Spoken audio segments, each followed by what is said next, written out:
Welcome to the Knowledge Problem Podcast. The objective of this podcast is to engage policy professionals over thought-provoking and sometimes sensitive topics. We aim to bring these professionals together in a way that does not feed into the tribalist narratives plaguing society today. It is my hope, and the hope of all involved in this endeavor, that by allowing these ideas to contend and challenge each other with mutual respect, everyone who listens will learn something not previously considered. The opinions and views of all guests do not necessarily reflect the views of the Knowledge Problem or of anyone involved in its production. Thank you everyone for tuning into this episode of the Knowledge Problem Podcast. On this episode, we are exploring ballot access, third parties, and the two-party system. Joining us today is Richard Winger. Richard Winger is an American political activist and analyst. He is the publisher and editor of Ballot Access News. He sits on the editorial board of the Election Law Journal. He publishes analysis, statistics, and legal information and supports more equitable laws allowing access to the ballot for minor parties. Winger is widely regarded as an expert on ballot access and election law. Though not a lawyer, he testifies in court cases and legislative hearings and is a source for media and political organizers. He has been published in the Wall Street Journal, Journal of Election Law, the Fordham Urban Law Review, American Review of Politics, California Journal, and other publications. He has appeared as a commentator on ballot access on NBC, ABC, CNN, and NPR. Since 1985, Winger has published Ballot Access News, a monthly newsletter covering developments in ballot access law and among the minor parties generally. A lifelong Californian, Richard Winger has graduated from the University of California, Berkeley as a political science major in 1966 and then attended graduate school in political science at UCLA. Richard, thank you so much for joining us. Well, thank you for having me. To get started, would you mind introducing yourself and what led you to your line of work? When I was in college, I was fascinated by people who were active in minor parties. In the early 60s, the only active minor parties that actually tried to get on the ballot were very little known. They had little prestige. They were the Prohibition Party, the Socialist Labor Party, and the Socialist Workers' Party. And these groups had such low public esteem that I was just fascinated by who could devote their lives to these parties and how could they maintain their mental equilibrium in the face of all that scorn. And so I studied election returns for these parties, and I was amazed to see that sometimes they got a lot of votes. So I wanted to analyze the election returns to figure out what kind of people were voting for these obscure parties. But that's when I had a problem, because suddenly I realized they were only in the ballot in about 40% of the states. And I thought, well, that's odd. If somebody's running for president, seems to me they ought to be in the ballot in every state. What's wrong here? That's when I got interested in the ballot access laws. And I was just so fascinated by them that I got deflected and I started studying the ballot access laws, and they've never stopped. So, in your opinion, do you think the two-party system is a real thing? Does the media play a role in its sort of sustainability, or is it merely something inevitable in the United States' current form of government in first-past-the-post systems? There's terrible confusion about the real meaning and definition of two-party system. That phrase was coined in 1911 to describe the British party system. And all it meant originally was a system in which two parties are much bigger than all the others. And it in no way did it mean a system in which the government takes an active role in propping up two particular parties and squelching all the others. But nowadays, when people talk about a two-party system, they tend to forget the original definition, and they think it's the more modern definition. They think it's a system in which the government is legitimately helping two particular parties and helping to keep all the others down, and they think that's a good thing. It's just, I once did a survey of the national legislative bodies of the 50 most populous countries in the world that hold elections. And I discovered that the United States and Nigeria at the time were the only two countries on this list that had only two parties represented in their national legislative body. It's just completely, it just doesn't make any sense that a populous country with so many points of view, so many different kinds of groups, would just have two parties that have any power at all. It's just not natural. And the whole rest of the democratic world has it right. They have multiple parties in their national legislative bodies. And it's because in the United States, governmental policies and also the policies of groups like the Commission on Presidential Debates artificially restrict competition to the two old major parties. And so it's almost unique in the world.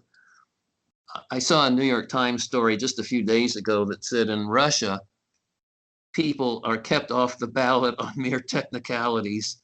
And that was so ironic for the New York Times to sort of implicitly criticize Russia for that when we do it in this country too. In fact, there's been some horrible examples just in the last few months, and the New York Times didn't seem to mind at all that the Green Party was kept off the ballot in 3 states this year on the most ridiculous, minuscule technicalities. We are really near the bottom in the world of fairness. We signed the Copenhagen meeting document in 1990. That was part of the Helsinki Accords. And we promised to treat all parties equally. These are some of the things we promised to do.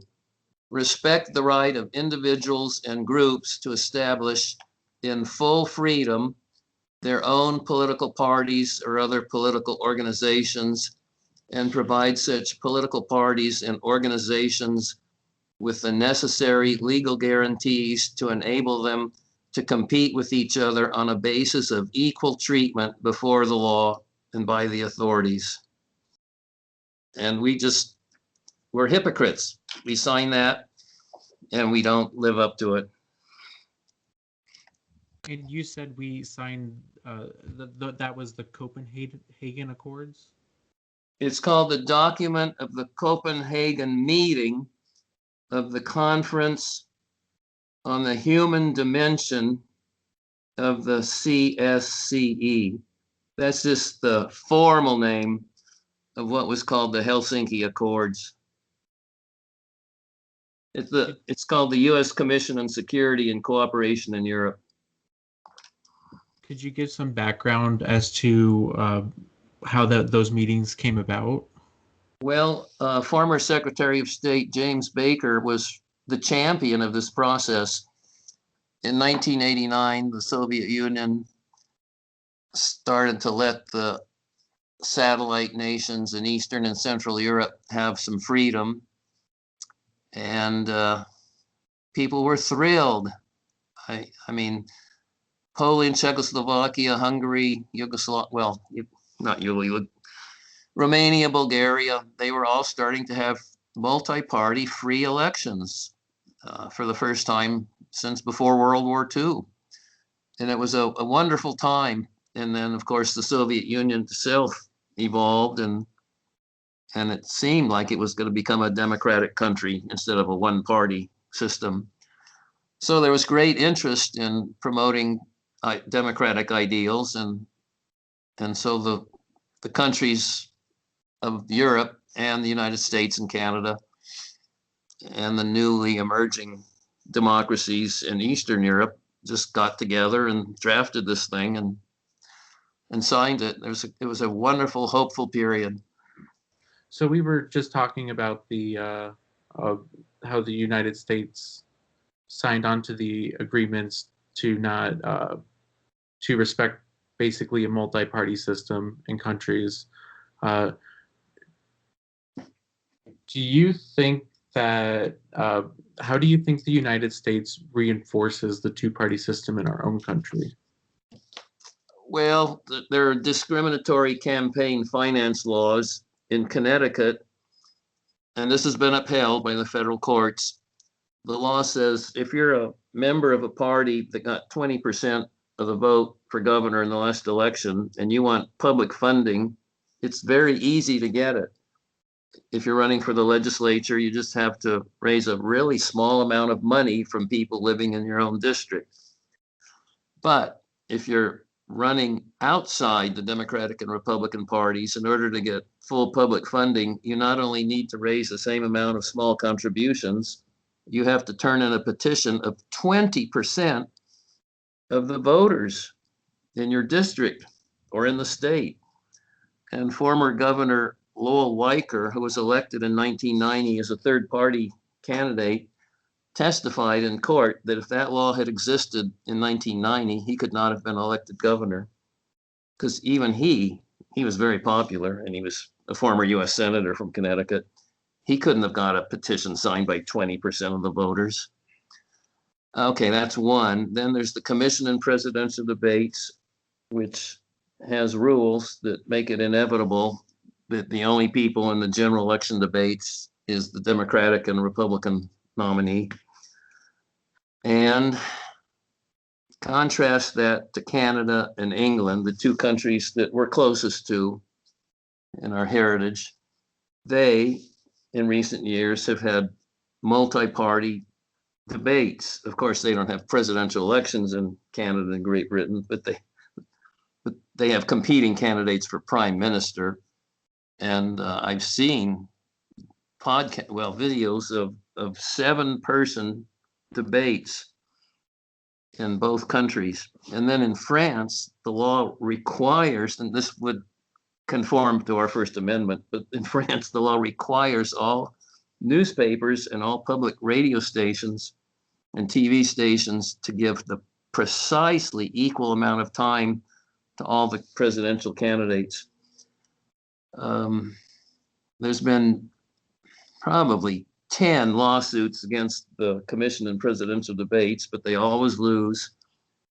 So even though in this country in primary season, we see debates of up to 10 or 11 people, you remember both 2016 and 2020, the primary debates are really everybody who's anybody is in them.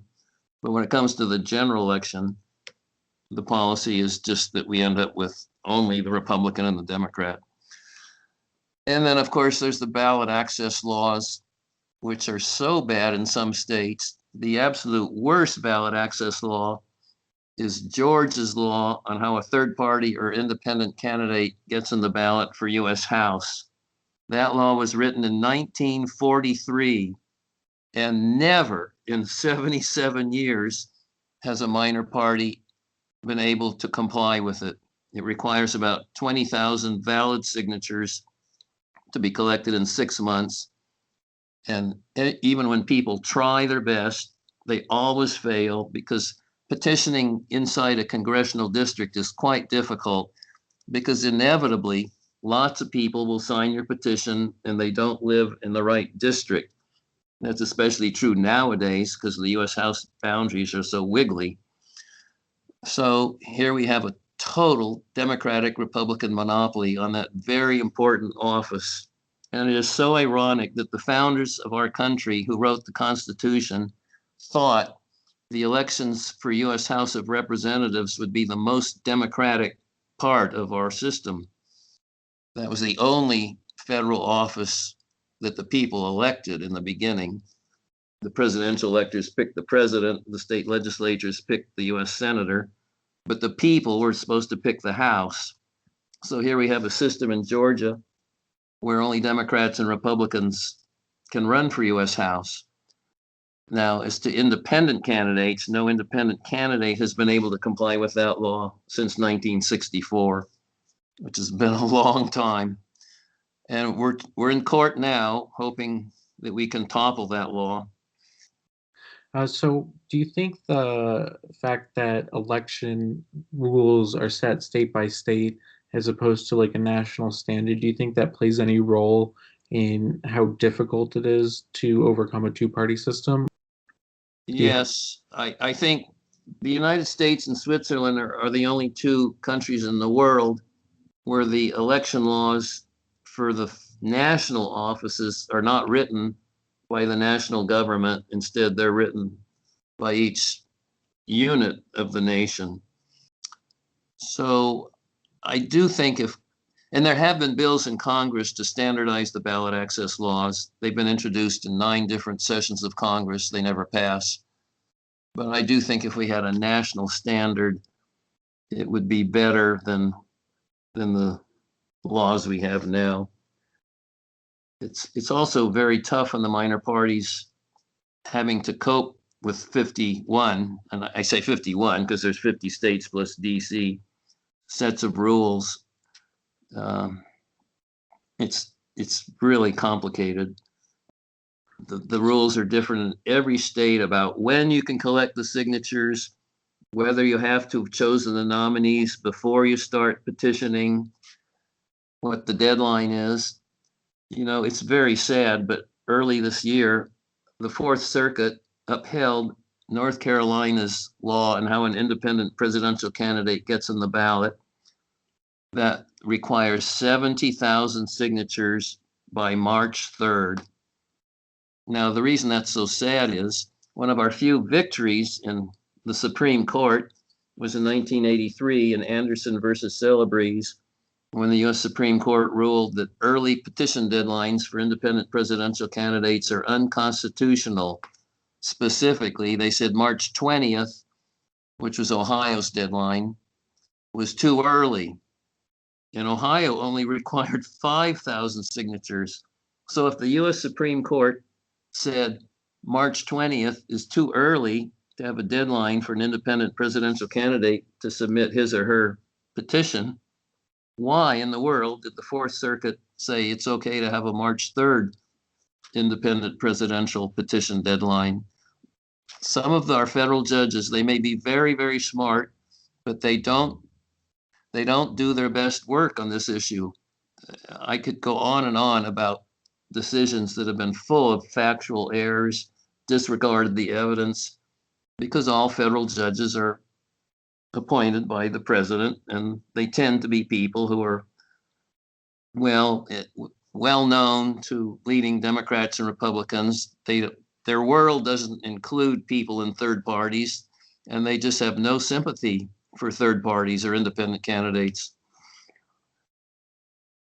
Could we even take that a step further to not even just the federal judges, but the state judges as well? You mentioned some of the states, what they did to the Green Party, and I specifically remember reading an article from Wisconsin, and I looked at the judicial decision, and it seemed like Democrat-appointed judges were more likely to keep them off the ballot. Do you think that's a problem as well? Yes, it's really disappointing. I've observed now for some time the best way to predict whether the minor party or independent candidates win the case or not. This is very sad. It's who the judge is, or if it's a U.S. Court of Appeals, who the 3 judges are. Partisanship has infected both federal and state courts. I mean, it isn't just minor parties and independent candidates. We've seen extreme partisanship all year, even in the Supreme Court over election law, where Republican judges issue rulings favorable to the Republicans and vice versa. It's getting worse and worse. The Supreme Court in the 60s and 70s was quite good in ballot access, not always, but the quality of the work was better. The quality of the work now is so terrible. I hate to single out one judge, but I'm going to. Amy Coney Barrett has been in the news a lot.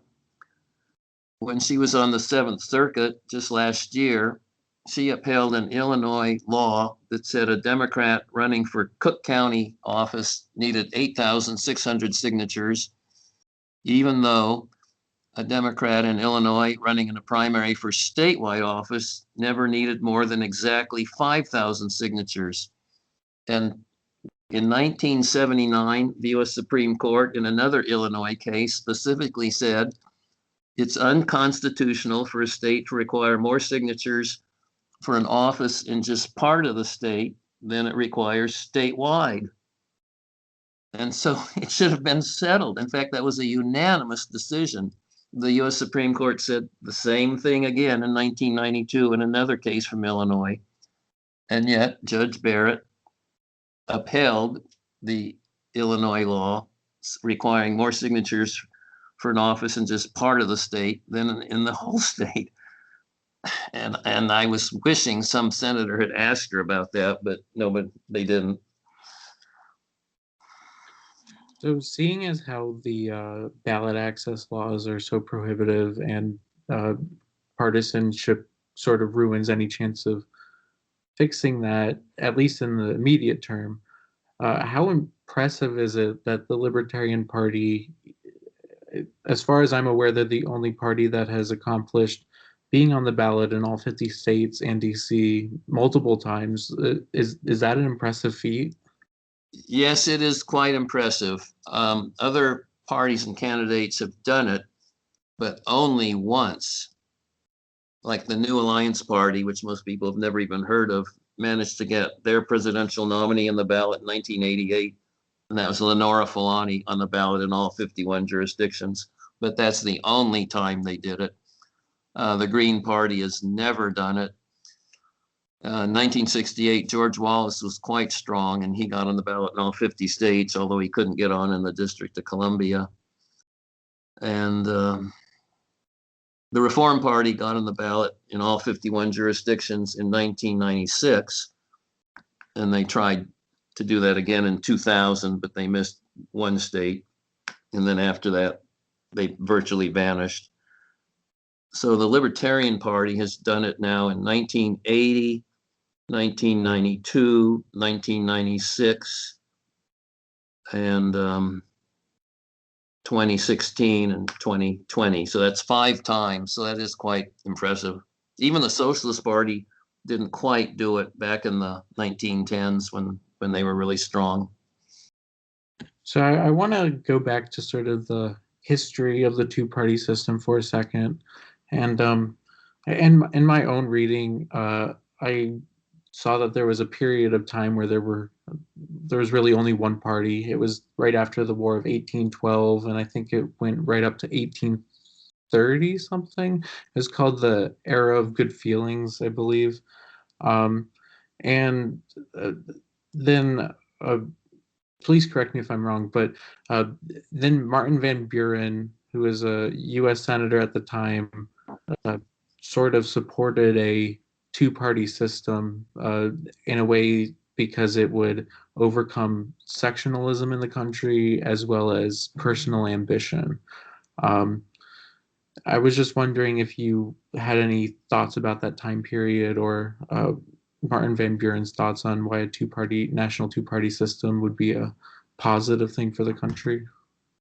Well, a two-party system just naturally started in the United States from the very beginning. The first two parties were the Federalist Party and the Anti-Federalist Party. And they were the parties under George Washington's administration. And the big difference between them was that the Federalist Party was horrified by the French Revolution, whereas the Anti-Federalists loved it.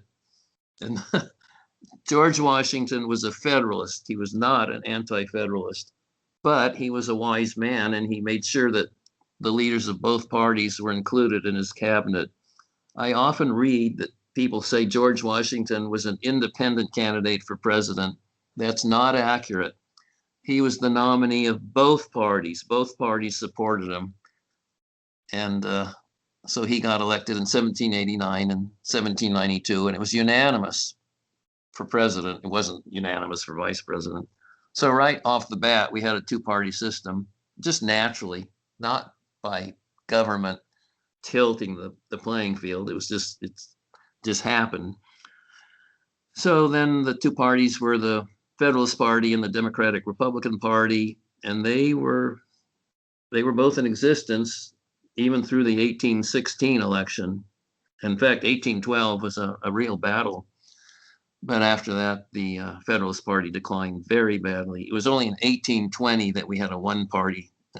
Oh, the Democrats and Republicans were so successful, they were the only party left. And that was true in 1824 too.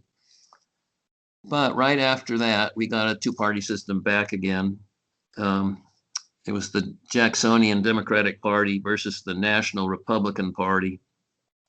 People are not even aware of the National Republican Party much anymore, but that was the party that ran John Quincy Adams for re-election in 1828 and Henry Clay in 1832. And it didn't do too well, although it did have a majority in the Senate for 2 years. But then it kind of fell apart, and in its place arose the Whig Party. So then we had Democrats versus Whigs, and of course Martin Van Buren was a Democrat, and he was a Democratic president. But the Whigs were able to win 2 presidential elections, so they sometimes had a majority in Congress. So it was a real two-party system. And then in the 1850s, we really got into a 4-party system. The Whigs were still around, and there was a brand new party formed in July 1854 called the Republican Party. And also in 1854, another strong new party called the American Party, which was nicknamed the Know Nothing Party. So in the 1850s, we really had a multi-party system. But then, of course, the Civil War happened, and we went right back down to just 2 parties, Democratic and Republican. And then in the 1870s, neither of those 2 parties was very responsive to the problems of farmers. So we got the Greenback Party, and that was pretty strong. They elected 15 members of Congress in 1878. And then they passed away, and then the People's Party arose around 1891, and they were quite strong. They carried a lot of states in the Electoral College in 1892. And so we generally had a 2-party system in the 19th century, but there were times when there were very strong third parties. And then also in the 1910s, when Teddy Roosevelt quit the Republican Party and started the Progressive Party, we had a real 3-party system there briefly for 1912 and also 1914. And then the Socialist Party and the Prohibition Party were also strong enough to elect a few members of Congress. So it was very different than what we have now. Right now, we haven't had a third party that's elected anybody to Congress since 1970. That's 50 years. Now we've had independents elected to Congress quite a few times, but no third party member since 1970. But historically, parties have sort of changed and fallen apart and were born. Do you think there's any chance in the near future, I'm talking 5 to 10 years from now, where we see one of the 2 major parties collapse? And do you think that would just result in another 2-party system forming, or do you think there would be a chance to sort of prevent that from happening? Well, as long as we don't have proportional representation, and we don't, we're always going to have 2 parties that are much stronger than all the others. That's called Duverger's law. It's very famous, and it's generally correct. That's why Britain and Canada, even though they have fair ballot access laws, fair debate rules, they're still basically 2-party systems. They have very strong third parties in Canada and Great Britain. For briefly, Canada had almost 3 parties of equal strength: the New Democrats, the Liberals, and the Progressive Conservatives. But basically, if a country does not have proportional representation, you'll always see this pattern of 2 parties are much stronger. than the other. But it's okay to have that kind of two-party system because, as you said, parties wear out, they die, and new parties arise to take their place, which is healthy. We're sort of stuck in this country. We've got the same two parties that have existed since 1854 and earlier. Now in France, in the Ukraine, in Mexico, those three countries have presidential elections, and their presidents, by coincidence, are all members of new parties, parties that were created only a few years before they elected somebody to the presidency. And that's the way it should be. There should be fluidity. There should be new parties that rise up that really represent people better. But we don't have much hope of that in this country unless we get proportional representation, and there is some motion toward that with ranked choice voting, and there's a form of ranked choice voting that can be termed a type of proportional representation, where you don't need to get a majority or even a plurality to get elected to a legislative body. If you're in a district that elects 7 people, a party can potentially get one if it just has 1/7 of the electorate behind it. So New Zealand is a very good example of a country that went from a old-fashioned two-party system to a multi-party system when they switched to proportional representation, and the people in New Zealand really like it. Public opinion shows that. But there isn't much movement toward a proportional representation in this country. I mean, there are people working on it, and we do have ranked choice voting this year in Maine, and it's on the ballot in Massachusetts too. So we are making baby steps toward a different kind of election system that would foster a multi-party system.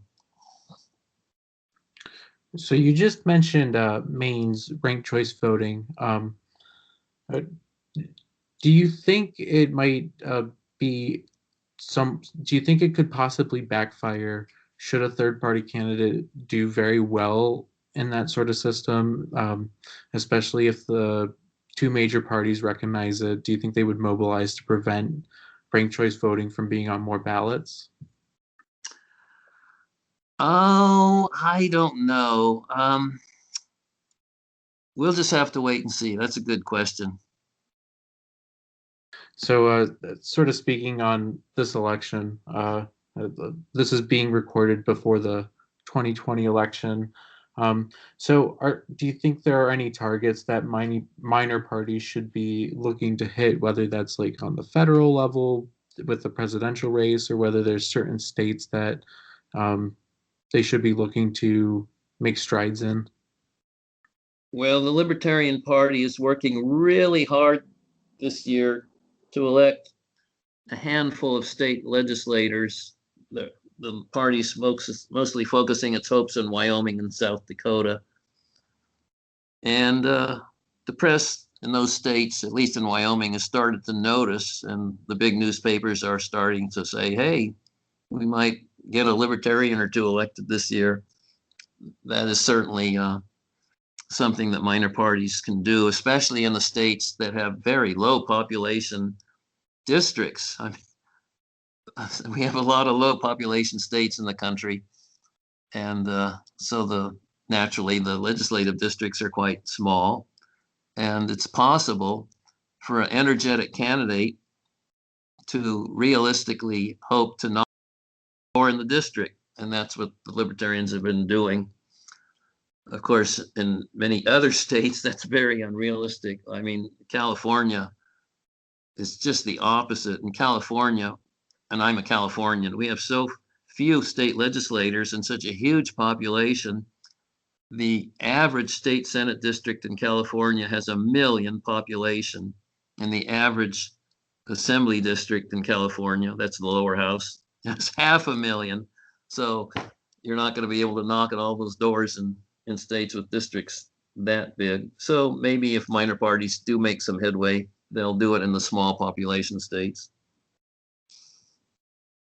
Do you think California has super large state legislature districts on purpose, or do you think it's just something that's been their uh, amount of representatives since the beginning of the state's electoral history? Yes, it's just an accident. I mean, in the 1879 Constitution, that size of the legislature was set. And of course, California only had a fraction of its population in 1879.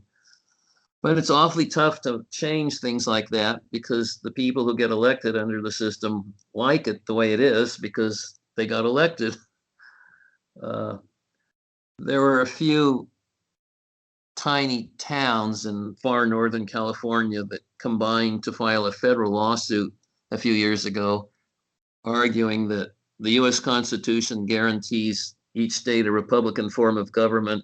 And they argued, in essence, California doesn't really have a Republican form of government because ordinary people just can't see their state legislators. There's too few of them. But of course, the courts are not going to tell California that, hey, you've got to change that. It's just too far outside the pale of what is expected of federal judges. So we didn't get a single judge to rule in favor of that case.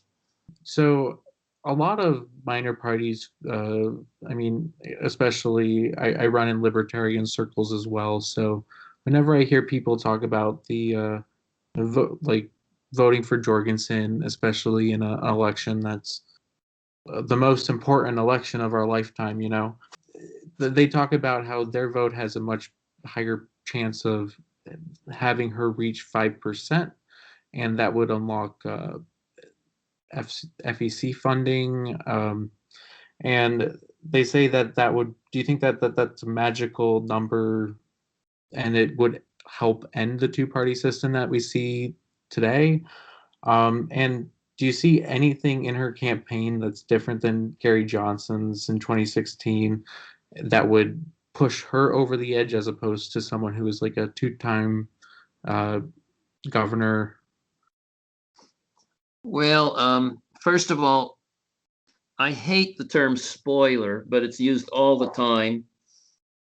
And I will say that the way we make progress toward ranked choice voting is by having, quote, spoiling. I hate to use that term, but I'm going to use it just for clarity. The only reason Maine got instant ranked choice voting is because 2 elections in a row, a very conservative man named LePage got elected governor of Maine, even though he was far from having a majority both times, especially the first time.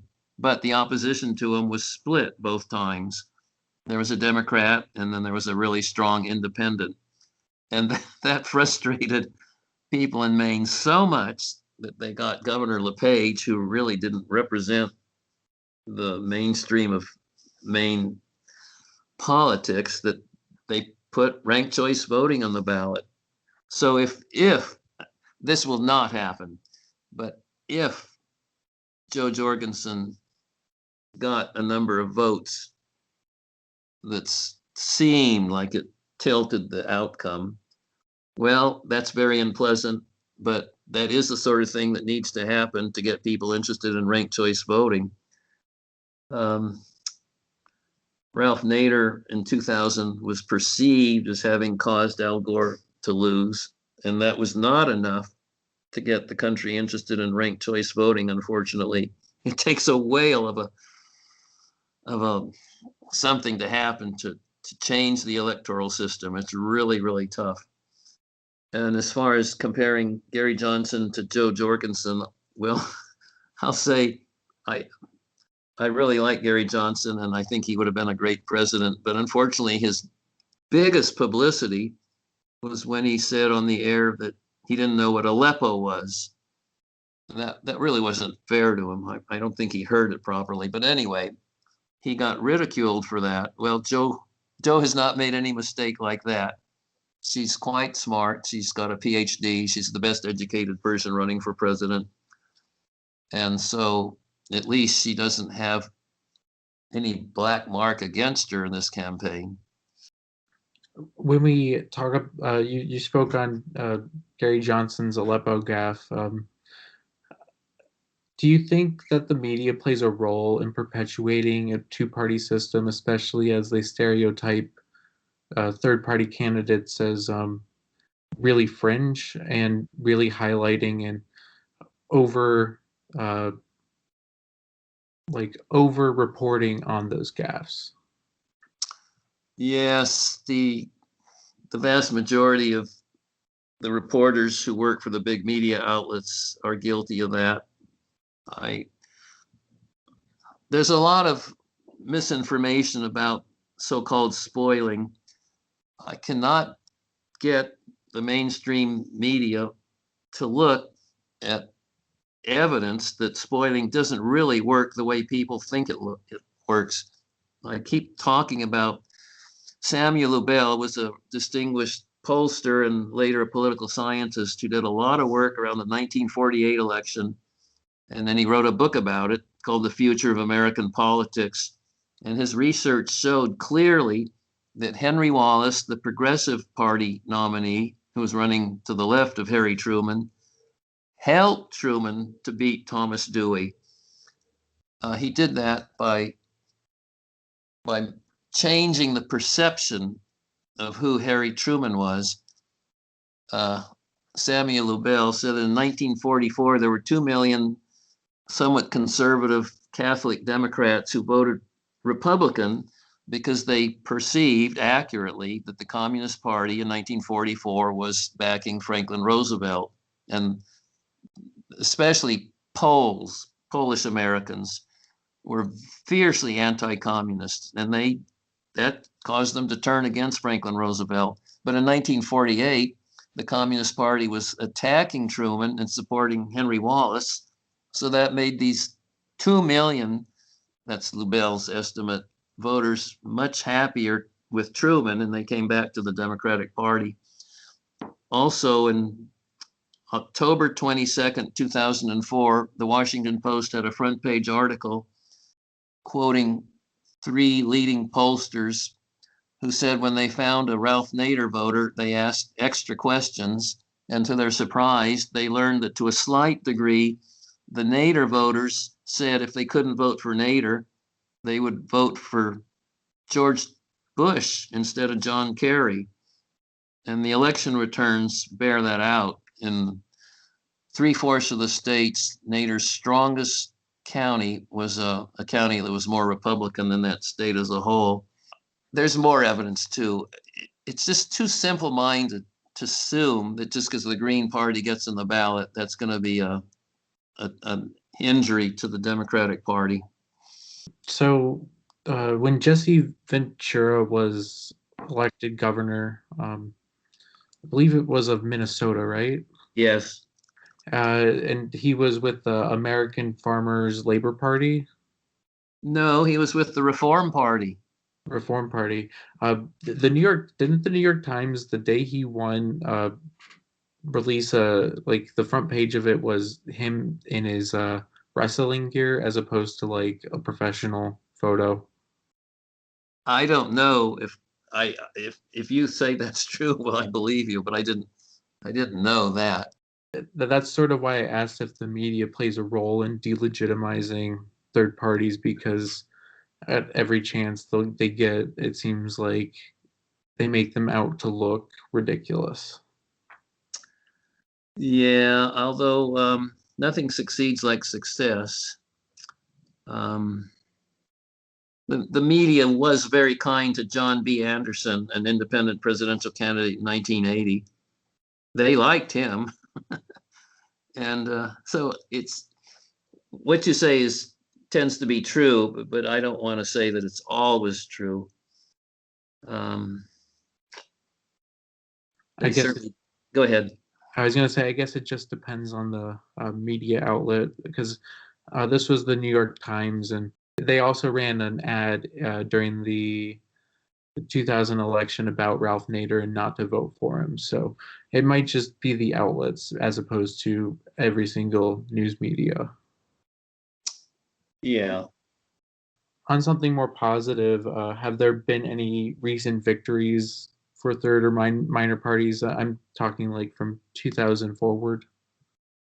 Well, we've made a lot of headway in the last 35 years persuading state legislatures to ease the ballot access laws. We've really made more headway by persuading state legislatures than we have using lawsuits. In 2017, the North Carolina legislature made it much easier for a minor party to get on the ballot in that state. And in 2019, Texas also made it easier for a party to stay on the ballot. It's still devilishly hard to get on the ballot, but they made it easier to stay on. The variables in the ballot access laws includes not only the number of signatures to get on, but how many votes do you have to get to stay on? And in the last 35 years, the median vote test for a party to stay on has dropped all the way from 5% to 2%. That's very dramatic. And that is one of the reasons why the Libertarian Party has had pretty good luck in getting on the ballot in recent years, because the vote tests are easier.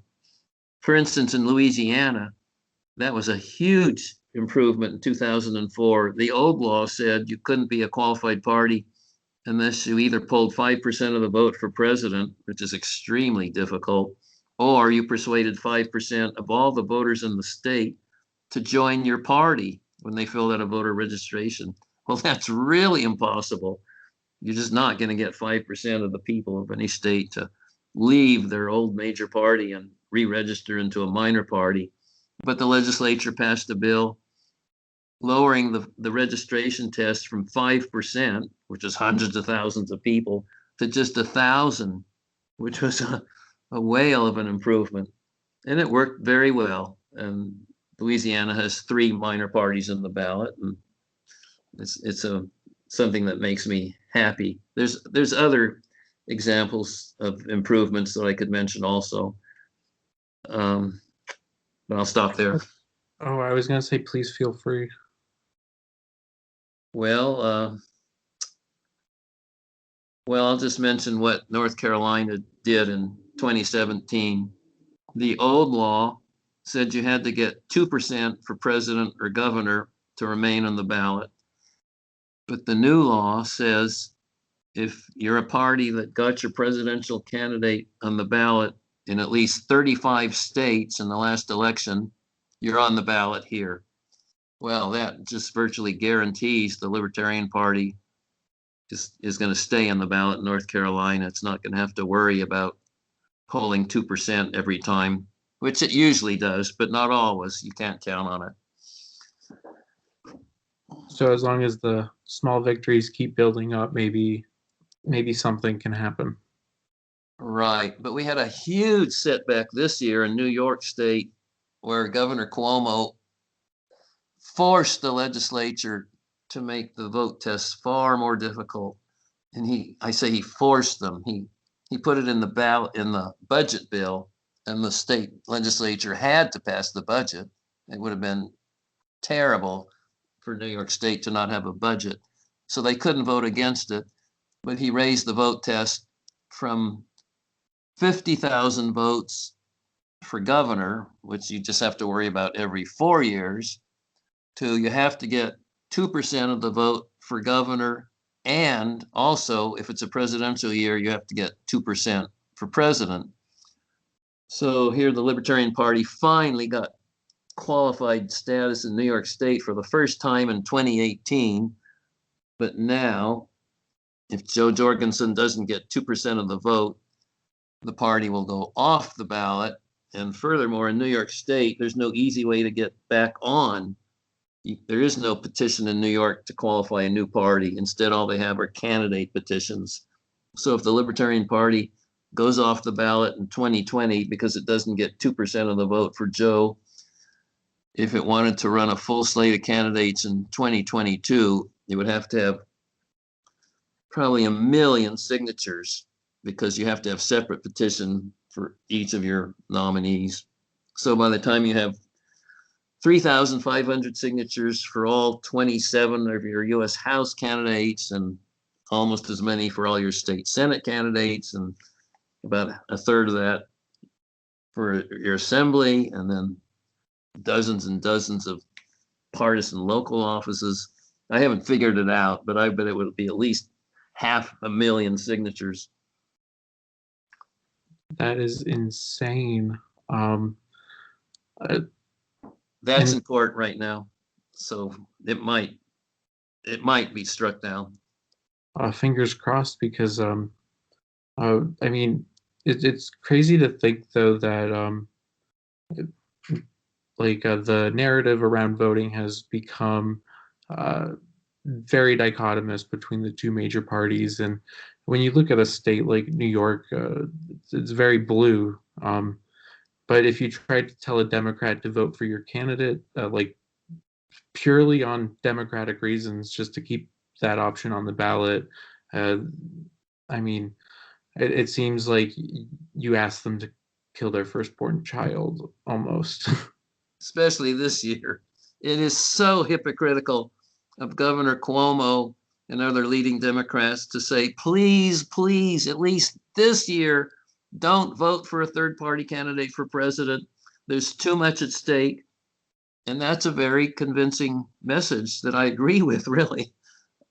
But, and at the same time, to change the law to say you have to do well in the presidential vote or we throw you off the ballot, when the old law didn't require any particular showing for president at all. And the whole Governor Cuomo's excuse for this, making it more difficult for parties to stay in the ballot, was that he wants to have public funding.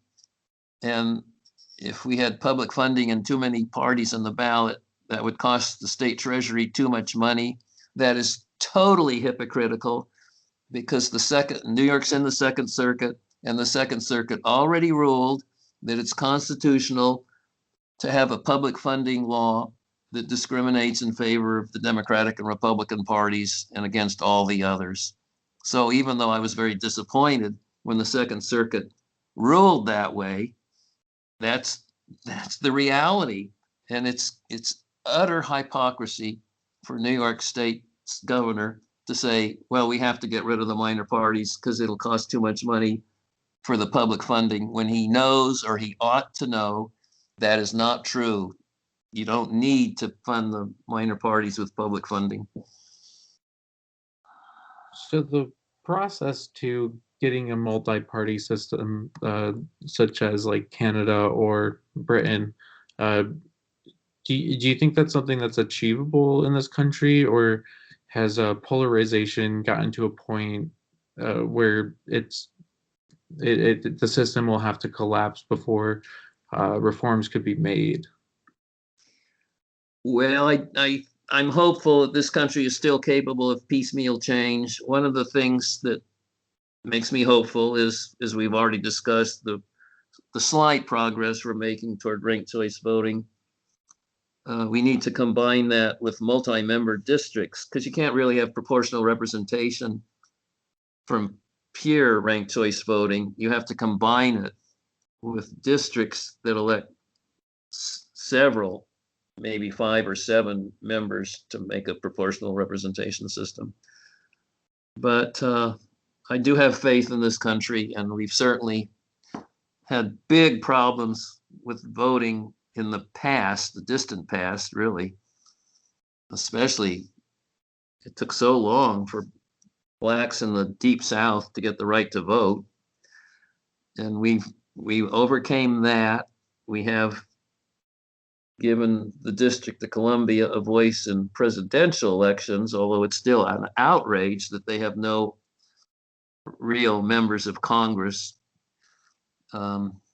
So we have made big areas of progress in this country in voting rights before, and so I am optimistic that in the long run we can improve all these other problems. That's a good point. There was this thing I saw on Twitter where there's only one polling place in the entire city of Houston where you can drop off a ballot, and I mean, I'm wondering, like, do we even have a democracy in this country currently, in your opinion, or is it some brand of authoritarianism? Well, it is very authoritarian, and I'm afraid the Supreme Court was quite supportive of voting rights in the 1960s and part of the 70s. And we have some members of the Supreme Court who just don't seem to care one bit about voting rights. It's really shocking for a person like me who remembers the 60s. I mean, the Supreme Court really did a lot of good things in the 60s in voting rights. I'm afraid we'll need a different Supreme Court to get back on track. So you produce a newsletter once a month called Ballot Access News. Is there anything from your most recent edition that's set to come out in November that you'd like to share? Oh, it's already out. And well, I did feel hopeful. My main story was about the oral argument in early October in a very interesting case in the U.S. Supreme Court from Delaware over the Delaware state constitutional provision that this is almost funny. It says in the Delaware state constitution that you cannot be appointed to the three most important state courts unless you're a registered member of a major party, which the election law says a major party is one that has 5% or more of the registration. So realistically, you can't be on any of the three most important state courts in Delaware unless you're a registered Republican or a registered Democrat. And I was cheered up to listen to the oral argument in the U.S. Supreme Court and saw that Justice Kavanaugh and I'm having a mental lapse. What's the other justice appointed by President Trump? Gorsuch. They were both very good, and I think that we will get a good decision in that case. It's called Carney versus Adams. I do think they're going to say that's unconstitutional, and I think that'll be a very helpful development. If it turns out the way I hope it will, we'll have to wait a few months for the decision. And that's surrounding judges being able to sit on court. They have to be a Republican or a Democrat. Yes, isn't that funny? There's no other state that's ever had a law like that. The funny thing is, one of the members of the U.S. Supreme Court is herself an independent. That's Justice Sotomayor. That didn't come up in the oral argument, but I happen to know it's true. Man, wow. And that's in Delaware, right? Yeah, it's a case from Delaware. That's a little bit wild. So before we wrap up, I'm curious if you had any reading recommendations that would delve into ballot access, third parties, the two-party system. Yes. I want to get the title of this book right, so I'm reaching for my book review of it. This book came out this year. It's by Lee Drutman. It's called Breaking the Two-Party Doom Loop, The Case for Multiparty Democracy in America. So I really love that book, and it explains a lot. It explains very convincingly why partisanship is so much more intense nowadays than it was 50 or 60 or 70 years ago. It's really a fascinating read. I'll just say the author's name again. Sometimes it's easier to find a book with the author's name. His surname is Drutman, Drutman, Lee Drutman. But I'll say the title again too, Breaking the Two-Party Doom Loop, The Case for Multi-Party Democracy in America. I'm pretty sure he wrote an Atlantic article back in January about his book. Good. Which was really great. Richard, if you have any closing remarks, like any final thoughts that you want listeners to really take out from this conversation? Well, I really can't think of anything else except don't be in despair. This country is capable of rejuvenating itself. We've done it many times before, and I'm optimistic about the future, even though I'm very anxious at the same time. Which is probably true of many people right now. I enjoyed this. Thanks a lot. Thank you so much for doing it. I learned a lot. I appreciate it. Okay. Talk to you later, I hope. All right. Bye. Bye. Thank you for listening to this episode of the Knowledge Problem Podcast. If you liked the episode, please subscribe to us wherever you get your podcasts. Also, consider following our social media accounts to stay up to date on new developments in the show and to share your opinions. We'd like to give one final thank you to our guests today for taking the time to engage in productive conversation.